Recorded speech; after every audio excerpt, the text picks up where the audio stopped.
Alrighty, we are back, and Scalien, the N-scale alien, we're back to rebuild. Now rebuilding the DDA40X or DD40AX, depending on who you listen to in regards to naming. And in the previous videos you've seen, we bought this on eBay. We got the little N20 motors in there, and they didn't have this piece, which is the motor mount. And the motor mount in these, one end is supported by the round boss. What do you call that bit? On the back of the motor, a little round piece, and then the front of it is supported by this yellow piece of plastic that comes with the loco, obviously. Well, we didn't get two of those, one for each motor, so we've had to quickly draw one up in Tinkercad and design it and print it on the 3D printer, and it has worked out pretty well. So that's going to hold the motor in there like that, I think. That's it. Yeah, nah, nah. Yep, dual flywheels on these motors, and the shaft goes the whole way through. So we've had to print them out right here. Really should not have printed them with a brim. Should have printed them brimless. I might reprint them honestly to make it a bit easier, but anyway, we're just going to cut the brim off with the little knife blade. We're going to have to trim and file them to get them to sit nice and flush. And we've got the two little pins here. We just looked up the specs for the N20 and it worked out pretty well. So we'll cut that out now and then we'll get back to you. Alrighty, so we've got the motor mount there stuck into the end of the N20. The little pinholes that we built were kind of slightly too large, but they go in. Whoops, so that's good. So now we just got to make sure that it's going to fit into the chassis. And is it? No, it's slightly large. I guess that comes down to having the brim again. So I did print this on the Ender 3, so anybody is pretty much able to do this. So we're just going to file it down a tiny bit. Got a little diamond file there. So it's more so like elephant foot brim stuff that's really getting us more than actual sizing. I'm saying that though, it could be a dimension issue. Would be better if it was slightly differently sized for tolerances.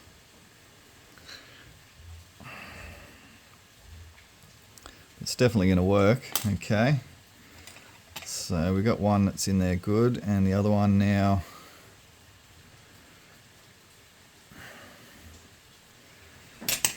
almost. Okay, so now we got those filed down and they're fitting in there sweet. Spinning perfectly nice, not contacting on anything like that. Even the back end of that's more higher than the front, I guess, but that'll work. Once we get the two parts of the chassis together, that'll be fine. So now what we need to do is solder the wires on. So here's this board that came with it, and these wires are so small you can't really strip them, so we've got a jet lighter and we're just going to burn the insulation off the very ends of the wires. Not too much,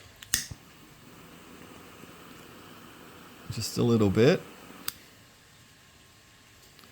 So the motor's wires are going to come into this. Alright, like that. That should be good. Try not to breathe that stuff that much. And we'll sit it on there.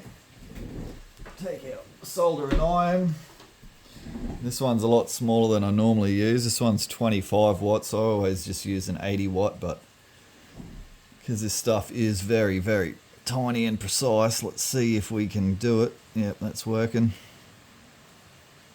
So we're going to tin these wires, get rid of all of that burnt insulation off the end and just get some solder on the end of them, hopefully. Let's see, it's not going to work because I'm filming it, that's why. yeah, we want this to go on easily when it comes time to doing it. Got a little bit of Scotch pad there. Clean the soldering iron. Yes, it's full of dog fur. If you own a husky, you know. That one looks somewhat tinned. Alright, this one. Yeah, maybe, yep. Alright, so we're going to tin all of those. We'll get back to you. Okay, so now that those are tinned, let's just have a quick look, because obviously one motor needs to run one direction, the other motor the other. So we've got M1 and M2 positive are both on the top, and they're both the grey.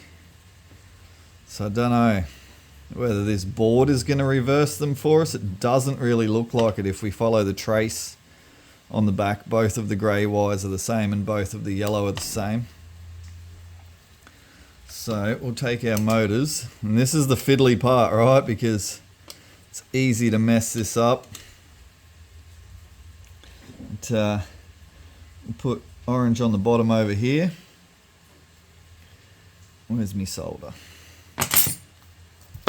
Where's it gone now? It's fully gone. No more solder. Lost it. Alright, have I got enough just to do it?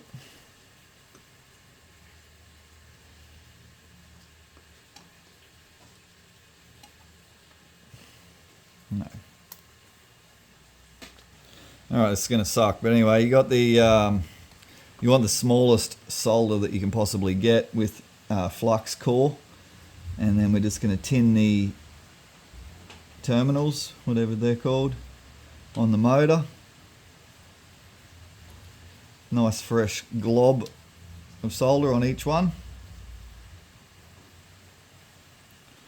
Basically what we're going to try and do is just stick the wire and stick it in there and get it on the first go, because mucking around with it is not going to be helpful. So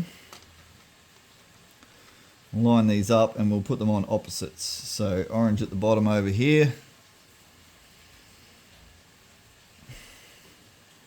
This is very, very fiddly, like extremely fiddly. Okay, that's on there. Let it cool. Now the fun part. Trying to get this one without that one breaking off.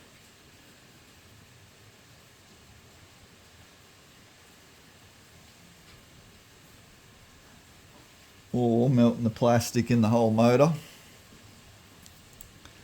Okay, so that's that one. Now the other one.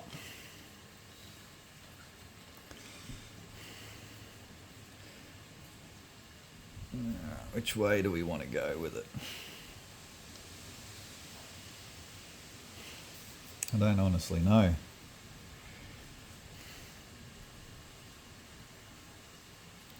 Honestly don't know. Should it be the same or should it be opposite? Let's go with opposite. I really don't want to have to come back.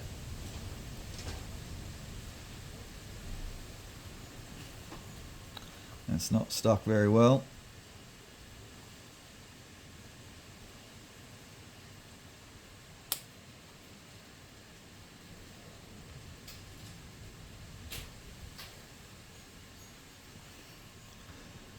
That wire is not tinned very well. There's way too much burnt plastic on it.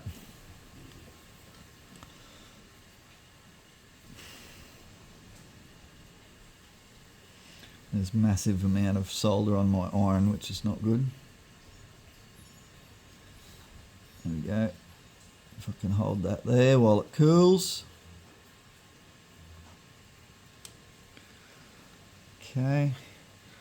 Last one, fun and games. The idea is to get the wire in position before you solder it. Okay, like that, and the solder's just going to hold it.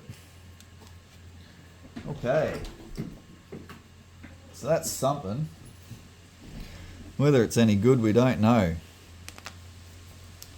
So we've got a 9-volt battery here actually, so we could probably hook that up and see if they're running the same or opposite directions.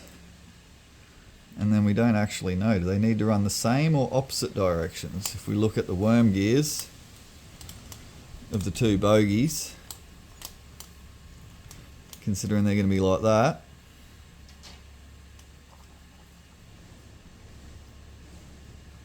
and are the worm gears both the same direction or are they opposite? Worm gears look to be both the same, so the motors will need to run opposite.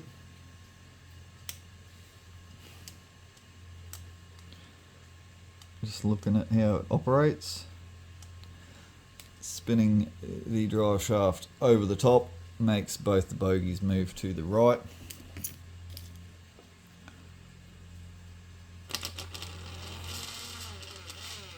Okay.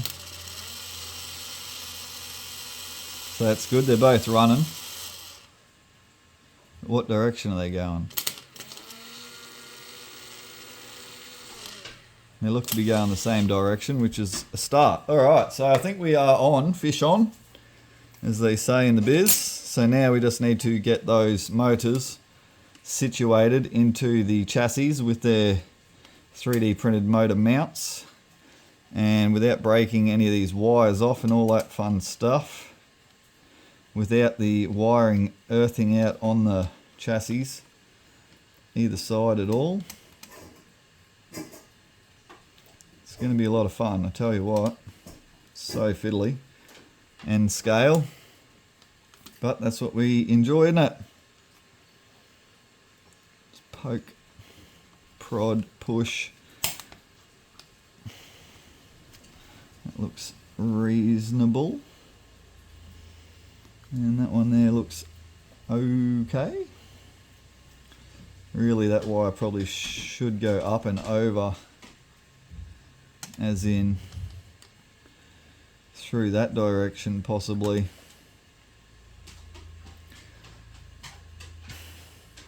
This motor mount is not in. In fact, I think that motor mount has broken. Both the little pins that go into the motor itself, which is not great. That's alright, that's what we're doing, we're building dodgy. Okay, there we go. Run those wires up there like that.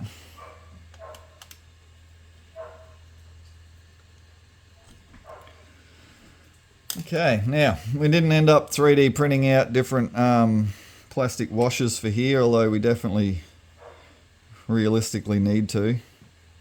We're just going to try and get this chassis together now though. And it's going to involve poking that 3D printed mount that we made into the spot where it lives, which is there. This end looks good. And that chassis needs to come together evenly the entire way along. And honestly, that looks good. Alright, so that'll be that for this episode. Although in saying that, you got to put the bogies in at this point when the motors are like that, so yeah. We're going to have to get the screws that screw these two chassis halves together, so we'll have to model and print those pieces, and we'll have to get back to you on the next episode of rebuilding the DD40AX from Bachmann in N-scale. Cheers for tuning in, bye bye.